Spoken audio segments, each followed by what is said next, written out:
আচ্ছা, তো আজকে কথা বলবো হচ্ছে হলো গিয়া যে অতীত নিয়ে অথবা পাস্ট নিয়ে আর কি। তো আসলে আমাদের সবার জীবনেই পাস্ট থাকে অথবা অতীত থাকে।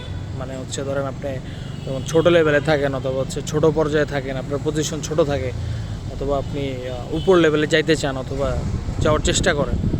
তো আপনার লাকে অথবা ফেভার করলে অথবা অনেক হার্ড ওয়ার্কিং করলে আপনি ওই পজিশনে চলেও যান।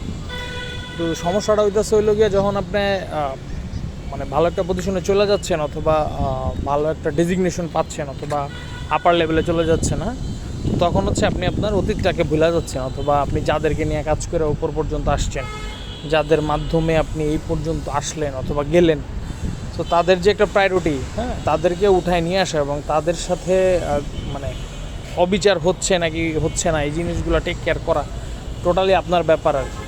সামগো মধ্যে এই জিনিসটা খুব সচরাচর হয়ে থাকে যে আমরা উপর পর্যায়ে যখন চলে যাই তখন হচ্ছে পুরানো দিনগুলোর কথা ভুলে যাই, হ্যাঁ, পুরাতন হচ্ছে বিষয় সেগুলো আর মনে থাকে না আমাদের। সো এই জিনিসগুলো অ্যাভয়েড করা দরকার এবং হচ্ছে সবার ভিতরে পুরাতন দিন অথবা পাস নিয়ে চিন্তা করা দরকার, এই আর কি।